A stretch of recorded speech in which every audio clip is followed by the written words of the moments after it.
Filhos e aliados próximos do presidente Jair Bolsonaro compartilharam com seus milhões de seguidores um tipo de conteúdo enganoso, que, segundo pesquisadores, terá impacto real nessa eleição. São mensagens que associam candidatos de esquerda, principalmente Lula, a falsos projetos para proibir pregação de pastores, criminalizar a fé evangélica e até retirar o nome de Jesus da Bíblia. Eu sou Júlia Brown, da BBC News Brasil em São Paulo. No último mês, eu me debrucei sobre as fake news feitas sob medida para o público evangélico. Uma das mais compartilhadas afirma que Lula editou um decreto para proibir a religião cristã em 2010 e poderia tentar isso novamente se for eleito. A fake news faz referência ao PNDH3, ou Programa Nacional de Direitos Humanos, publicado em 2009. Mas esse decreto, que por sinal está vigorando ainda, não tem qualquer restrição à religião cristã. Ele propõe justamente o inverso, incentivar a liberdade religiosa e combater a discriminação. Apesar disso, o vídeo foi compartilhado em diversas redes sociais. No TikTok, uma das postagens tem quase 100 mil visualizações. Ele também foi compartilhado pelo senador Flávio Bolsonaro em suas páginas no Facebook e Instagram no dia 19 de agosto, e retuitado pelo deputado Eduardo Bolsonaro em 25 de agosto. Eu tentei contato com os dois filhos do presidente, mas eles não responderam até o momento em que eu gravo esse vídeo. A ideia de que os cristãos eles estão, de alguma forma, em ameaça, né? Eles são ameaçados por essa esquerda, passa também pelo fato de que a esquerda seria cristofóbica, né? A ideia de que o comunismo ele não é condizente, né, com a religião e com a fé cristã. E no cenário eleitoral, no cenário político brasileiro atual, isso se traduz na cobertura da campanha política, né? Então o Lula ele é representado como um anticristão, enquanto que o Jair Bolsonaro é representado como um grande messias, né?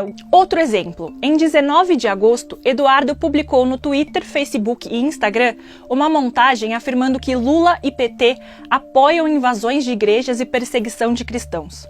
Após um pedido da campanha de Lula, o Tribunal Superior Eleitoral determinou a remoção das publicações, que não estão mais no ar por, entre aspas, deturpar e descontextualizar 4 notícias a fim de gerar a falsa conclusão no eleitor de que o ex-presidente Lula e o Partido dos Trabalhadores apoiam a invasão de igrejas e a perseguição de cristãos. O NetLab, Laboratório de Estudos da Internet e Redes Sociais da UFRJ, identificou o que eles chamam de macro-influenciadores, donos dos perfis mais relevantes no terreno da desinformação de fundo religioso. A pesquisa foi feita entre janeiro e agosto deste ano. Entre eles estão Flávio Bolsonaro, Eduardo Bolsonaro, Carlos Bolsonaro, Carla Zambelli, Marco Feliciano e o pastor Silas Malafaia. Entre 6 de agosto e 6 de setembro, eu analisei os perfis de redes sociais dos 6 e encontrei pelo menos 85 mensagens que usavam o temor de perseguição religiosa para demonizar adversários políticos. O campeão de postagens foi Marco Feliciano, com 47 postagens em um mês. Em nota, o deputado afirmou que suas postagens não são fake news e que partem, entre aspas, de premissas incontestes sobre a ameaça à liberdade religiosa dos cristãos. Carla Zambelli disse em nota que, entre aspas, existe sim uma ameaça à liberdade do cristianismo no Brasil. Já Carlos Bolsonaro, como seus dois irmãos, não respondeu aos nossos contatos. E a gente percebe que há um oportunismo de muitos políticos ligados à extrema-direita, ao bolsonarismo, para usar os ambientes de troca de informação desses evangélicos, os interesses que eles têm na própria religião, na própria questão evangélica, para angariar votos, para ganhar confiança nesse público, para disseminar desinformação. No caso de Silas Malafaia, alguns vídeos compartilhados pelo pastor também abordam, às vezes de forma implícita, a suposta ameaça à fé cristã. Um exemplo é um vídeo com milhares de visualizações e curtidas, em que Malafaia diz, entre aspas, "Eu estou dando um alerta, depois não chora, porque meu irmão vão vir em cima da igreja com toda a força, porque nós somos o último guardião contra aquilo que eles creem e acreditam. O pastor me respondeu que suas postagens não são fake news e que suas manifestações fazem parte de seu direito de expressão. Ele afirmou também, entre aspas, o que estou dizendo é que não podemos apoiar um candidato que é contra nossas crenças, valores e fundamentos. Eu já falei das redes sociais, mas muitas mensagens de suposta perseguição aos cristãos são compartilhadas também anonimamente em aplicativos de mensagem, como WhatsApp e Telegram, com muito menos transparência. Nos mais de 1.000 grupos públicos de WhatsApp, acompanhados pelo monitor de WhatsApp da Universidade Federal de Minas Gerais desde o começo do ano, a mensagem mais compartilhada, que contém expressões como cristofobia, destruir as igrejas e intolerância religiosa, é também de ataque a Lula. A postagem diz que o ex-presidente, entre aspas, não tem apreço por pastores e militares e faz um verdadeiro discurso de ódio para destruir as igrejas evangélicas. A segunda mais repostada, e que contém os termos, porém, é crítica a Bolsonaro. Diz, entre aspas, que o povo de Deus abandonou Bolsonaro e suas mentiras. Ele é o enviado da morte, fome, desgraça e desemprego que veio para destruir as igrejas evangélicas com política e jogar irmão contra irmão. Outra mensagem de amplo alcance se refere a uma suposta lei de proteção doméstica em debate no Senado que proibiria a pregação religiosa. Mas o conteúdo também é enganoso. Não existe projeto de lei de proteção doméstica. O mais perto que tem disso tramitando no Congresso é o projeto de lei 524 de 2015, que está parado no Senado e prevê limites para o barulho feito por templos religiosos, mas sem qualquer menção à prisão de pastores ou limitação da liberdade religiosa. É bom lembrar que esse tipo de desinformação não circula apenas online, mas também em sermões e comícios, diz Débora Salles, do NetLab. Em um evento de campanha para mulheres no Rio Grande do Sul, a primeira-dama Michele Bolsonaro citou a perseguição contra cristãos que tem ocorrido na Nicarágua e afirmou: o comunismo começou a perseguir, debochou, fechou igrejas, ateou fogo. Daqui a pouco, se a população brasileira não despertar, isso pode chegar no Brasil sim, e os protestantes também serem atingidos.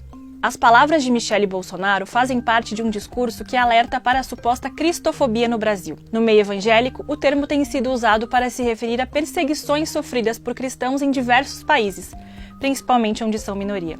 A expressão se popularizou ainda mais quando foi citada por Bolsonaro em seu discurso na Assembleia Geral da Organização das Nações Unidas em 2020. Para o sociólogo Clemir Fernandes, pesquisador do Instituto de Estudos da Religião e pastor da Igreja Batista, o discurso em torno da cristofobia não faz sentido no Brasil, onde 86,8% da população se identifica como cristã, somando católicos e evangélicos. Mas, se não existem evidências de perseguição concreta a cristãos no Brasil, pesquisadores afirmam que há sim arrogância e preconceito, especialmente por parte da elite de esquerda ao falar sobre evangélicos.